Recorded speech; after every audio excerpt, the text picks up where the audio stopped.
Halo teman-teman, selamat datang kembali di saluran ngomongin sejarah.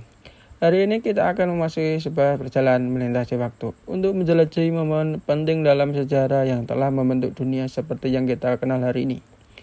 Saya sangat antusias untuk membagikan cerita-cerita menarik menghidupkan kembali masa lalu melalui konten sejarah kami. Di saluran ini kami akan mengupas topik-topik sejarah yang menarik dengan fakta-fakta menarik, visual yang menawan, dan narasi yang menghanyutkan. Bukan hanya tentang tanggal, nama, tapi tentang menggali ke dalam jiwa peristiwa masa lalu. Jadi, jika ada yang menyukai sejarah atau yang hanya penasaran untuk mempelajari lebih lanjut, jangan lupa untuk menekan tombol subscribe, lonceng notifikasi agar Anda tidak ketinggalan video sejarah terbaru dari kami. Cerita Sunan Kalijaga. Sunan Kalijaga adalah salah satu tokoh penting dalam sejarah penyebaran agama Islam di Jawa. Sunan Kalijaga dikenal sebagai seorang wali yang merupakan 9 wali yang diyakini berperan penting dalam penyebaran agama Islam di Pulau Jawa. Sunan Kalijaga lahir dengan nama Raden Said atau Raden Mas Jatmiko pada abad ke-15 di wilayah Demak. Ia merupakan keturunan Raja Pajajaran dari Kerajaan Hindu. Sunan Kalijaga memiliki pendidikan yang tinggi dan dikenal sebagai seorang ulama yang cerdas. Ada beberapa cerita dan legenda yang terkait dengan Sunan Kalijaga. Salah satu cerita yang terkenal adalah Lutung Kasarung. Cerita ini mengisahkan tentang seorang putri yang dikutuk menjadi lutung atau monyet oleh ibunya karena permusuhan dalam keluarga.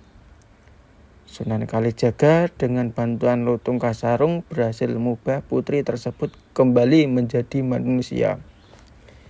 Selain itu, Sunan Kalijaga juga dikenal sebagai seorang yang tokoh sangat dekat dengan rakyat jelata. Ia menggunakan bahasa Jawa dalam dakwanya untuk dapat diterima dan dipahami oleh masyarakat Jawa pada saat itu. Ia mengajarkan Islam dengan cara santun, ramah, dan menggunakan bahasa dan budaya Jawa. Salah satu nasihat terkenal dari Sunan Kalijaga adalah bumi itu datar, langit itu bundar. Nasihat itu mengandung pesan untuk menjaga sikap rendah hati dan tidak menyombongkan diri.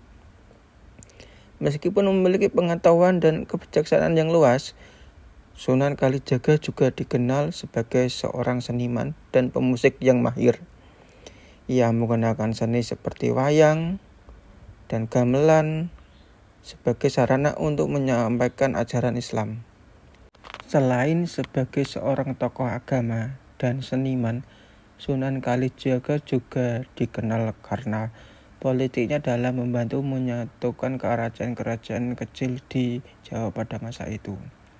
Beliau memiliki hubungan yang erat dengan para pemimpin kerajaan, termasuk dengan Raden Patah, pendiri Kesultanan Demak, dan menjadi kekuatan utama dan penyebaran Islam di Jawa.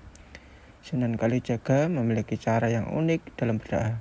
Dia sering menggunakan cerita-cerita dongeng, lagu-lagu rakyat untuk menyampaikan ajaran Islam. Dalam karyanya, beliau menyusun tembang-tembang religius dalam bentuk gending Jawa yang dikenal dengan nama tembang Jawa. Tembang-tembang ini menjadi sarana yang efektif dan menyebarkan nilai-nilai agama kepada masyarakat Jawa. Salah satu tembang Jawa yang terkenal adalah Lir Ilir. Tembang ini menjadi simbol ajaran Sunan Kalijaga yang mengatakan tentang kesederhanaan, keseimbangan, dan perenungan diri.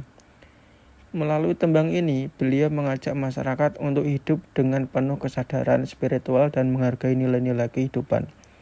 Sunan Kalijaga juga memiliki banyak pesan moral dan nasihat bijak yang terkenal. Salah satu nasihatnya yang terkenal adalah sepi ing pamrih, rame ing gawe, yang berarti lebih baik melakukan pekerjaan yang tulus dan ikhlas daripada sibuk mencari pujian. Beliau juga mengajarkan pentingnya mengendalikan nafsu dan menjaga kesadaran dalam kehidupan. Selama hidupnya, Sunan Kalijaga berusaha mewujudkan kedamaian, persaudaraan, dan kesejahteraan antara umat beragama. Beliau mengajarkan agar umat Islam hidup rukun dengan pemeluk agama lain dan menghindari sikap fanatisme yang dapat memecah belah masyarakat. Cerita dan sejarah Sunan Kalijaga terus dikenang dan dihormati oleh masyarakat Jawa hingga saat ini. Beliau merupakan simbol toleransi, kebijaksanaan, dan kesederhanaan dalam beragama. Warisan beliau tidak hanya berpengaruh pada perkembangan Islam di Jawa, tetapi juga membentuk identitas budaya Jawa yang kaya dengan beragam. Terima kasih telah menonton video sejarah kami hari ini. Saya berharap Anda menikmati perjalanan kita melintasi waktu dan mengeksplorasi momen penting dalam sejarah. Saya berharap konten ini telah memberikan wawasan baru dan memperkaya pengetahuan Anda tentang masa lalu. Jika Anda menemukan video ini bermanfaat untuk menginspirasi, jangan ragu untuk berikan like, komentar, dan berbagi ke teman-teman Anda. Hal itu akan sangat membantu kami dalam menghasilkan lebih banyak konten yang menarik dan relevan di masa mendatang. Jangan lupa untuk berlangganan saluran kami agar tidak ketinggalan video sejarah terbaru yang akan datang. Kami sangat berterima kasih atas dukungan Anda dan antusiasme Anda dalam mempelajari sejarah. Jika Anda memiliki saran, topik yang ingin dibahas, atau pertanyaan lebih lanjut, jangan ragu untuk meninggalkan komentar di bawah ini. Kami selalu bersemangat untuk mendengar dari Anda dan mengeksplorasi lebih banyak aspek sejarah yang menarik. Sampai jumpa di video sejarah berikutnya. Tetap penasaran, jelajahi dan belajarlah dari masa lalu. Karena sejarah adalah jendela bagi pemahaman kita tentang dunia. Terima kasih. Dadah.